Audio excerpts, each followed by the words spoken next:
not twisting the logo is so darn good. Again, I like using the grip right there. It's a relationship. If it gets too twisted, the face closes. If it gets too much towards me, this is where I think we actually see a lot of players want to get to versus having that logo right on top of the club, the tee's on top, and then we can see that the face is square. So good, dude. It's just such a nice, easy way to get a lot of things for free. I really like, because all of us have grips on, all of us have something there on the grip. We're not twisting that logo on the grip either way. That's feeling like that's staying in that same spot. That's very good. All right, Trevor, so in today's video, we're talking about the takeaway, the start of the swing, something a lot of players come in that they want to be able to fix, something a lot of players struggle with. And while getting the takeaway, I don't think either of us think is like the most important thing in the world to get it perfect. It does have an effect on the rest of your swing, and getting things moving correctly earlier on certainly can make things easier later. And we've done some takeaway videos, we've gone through some drills. I actually think this drill that we're going to show today might be the easiest, best way to get the takeaway correct. If you kind of guide us through this drill that we have here, what we're shooting for, what we're trying to do to start the swing, and we'll kind of work through some of the details. Yeah. Most of the time, if I'm teaching this to somebody, I'm going to use a tee. We'll use this antenna as a larger object so you can see it. So the first thing I'm going to do is I'm going to take the antenna and I'm going to place it on top of the club. I'm going to slide it in between my index finger and my lead thumb, and I'm going to hold it right in there. So now I've got a relationship. If I held this up, it's square to the club face right here. Okay. So right here it's square. So my goal in the takeaway is to get the golf club started, getting it started on the proper plane, we would say.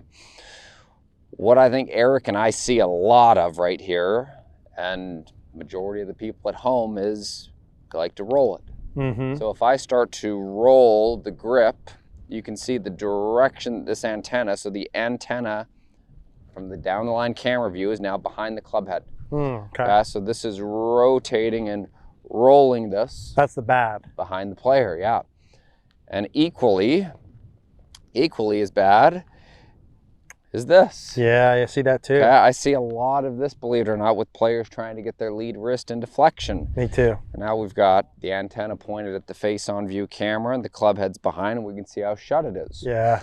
So my basic relationship that I would say right here is I'm trying to keep this tee, or this antenna I should say, on top of the golf club. And if I'm watching it from my sight right here, this is staying in line right here. So I'm not going to see an angular difference between the antenna and the golf club. So just me running this right to here, I can see that, okay, this is now on plane.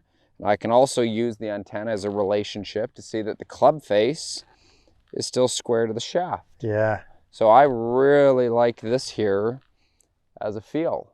Yeah, I like that a ton. And one of the other reference points I like to use is the actual logo on the top of the grip. Yeah. Right? And not having that twisting at all. Right. So you could take this away in theory, and I would be able to say, if the logo's pointed down, I can see what happened to the club face right there. And if I threw that back in there, we can see where our relationship would be. Yeah. Vice versa, if I rolled the logo of the grip and it's pointed over here, I could see where the antenna would be in relation to the face. If I just kept this on top and I worked this around my spine right here, yeah, I can see that this would stay square from P1 to P2 in the takeaway. And when you're doing that, Trevor, if we go into like P2 again, P1 to P2, I'm going to grab a tee for us in a moment. Yeah. You know, kind of generally speaking, as you're getting this movement, I think we'd be looking for pretty similar things. You know, maybe go ahead and do a little takeaway. Maybe when you make a real one, the club goes like roughly down the toe line. Yep. Right? Kind of club head would be maybe parallelish with the hands once you get moving a little bit. Yep. Just as a feel from a feel perspective. For sure. So a little different reference point too. If we were, let's take your setup again. You know, if we were to draw the line up the shaft it's set up, let's draw kind of a line up Trevor's shaft. We're basically trying to get that club head riding pretty close to right up that shaft plane, right? Right in there. As a different visual. Yep, I think that's another great camera view that we would be able to see right there, seeing how the golf club's traveling up the plane line there. Yeah, it's just never, let's flip-flop for a sec, Trev. It's never a bad idea to get the club on plane. Never a bad idea, back or down. I agree. So if I have, let's say I have the tee. Yep. So I've got the tee in here, I don't have that, let's say. So I'm just putting that in between my thumb and index finger on my lead hand. Yep. Keeping that in there. So as my reference point, I think that's just such a nice, easy way to get a lot of good things for free. I agree with you. So I'm feeling like the T and the glove logo, or the T and the grip logo rather, are moving like in unison, and they're pointed in the same direction. Yep. Now from here, if you're teaching this, Trevor, as I'm getting the club here, obviously it's not just my arms moving. Yep. Right? Would there be any reference point or feels of like what's starting the swing as this club's going back? Is there some chest and shoulder? Is there lower body stuff? Yeah, I mean, I think there's a component of, I would say, the rib cage, the chest, the shoulders, the arms. I mean, a very basic reference that I think we use in coaching a lot is the triangle. We get that triangle to move as one piece right in there. And again, if Eric's able to keep that T on top of the grip right there, that's generally in a pretty good spot. And if there you go, that wouldn't be in a good spot. Yeah. This is the bad the there other you way. go. Okay, I'll do the good one. And so when he kind of runs this back on this plane right here, yeah, we can see where that would be rotating to. And so again, I like using the grip right there. It's a relationship. If it gets too twisted, the face closes. If it gets too much towards me, this is where I think we actually see a lot of players want to get to, versus having that logo right on top of the club, the T's on top, and then we can see that the face is square. So good, dude. It's just such a nice, easy way to get a lot of things for free. I really like, because all of us have grips on, all of us have something there on the grip. We're not twisting that logo on the grip either way. That's feeling like that's staying in that same spot. That's very good. Yeah. And just I bring that up to say, hey, when I'm doing this, I'm not like shoving my arms and hands there with no body, right? Of course, I've got some core, some chest and shoulder rotation to get the club back there. So let me do that feel here, Trevor, and do one or two hits. So if I take the T out, I'm sort of imagining I've still got that T in, keeping that logo. And honestly, I'm feeling that through the ball probably too. It's one of my favorite go-to drills and feels that I do for myself is, can I keep the grip logo on top from P6 to P8? Ooh, okay. So can I keep the grip logo on top from shaft parallel to shaft parallel? Yeah. Okay, I like that.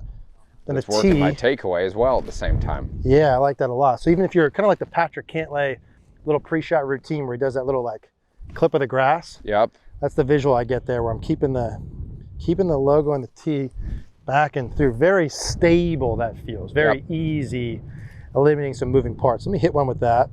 Feeling like the T and the logo stay up, no twisting of that. I'm just gonna do like a normal smooth 7 with that. Yeah, and that felt very good. Solid, pretty straight. Really good golf ball. Yeah, very nice shot. And again, an easy way to do it. A lot of students come in and know their takeaways off and they're trying to fix it and really doing a lot of like trying to shove something in position, like really doing a lot of this. Whereas, hey, we're trying to probably build a little momentum. You know, I like Trevor does a lot of swings with the club forward. Yeah. I'm trying to build a little bit of momentum. I'm allowing my body to turn back and through, but keeping that T and that logo is a nice, really nice little reference point that I could easily use when I go play. For sure. I'm gonna do one more. So same sort of feels of the logo. Yeah. And those are on top of each other right there. Yeah, that's pretty solid, if I do say so myself. Trevor, I appreciate that. I think that's a good enough layer of detail. Trying to keep this one pretty simple as, you know, on purpose. Keeping the shaft on plane when you draw the shaft plane up, always a good idea. Roughly down your toe line, always a good idea. Yep. But not twisting the logo is so darn good. I love that. If you guys like this as much as I did, leave us a comment down below. Smash that like button, subscribe. Appreciate you watching.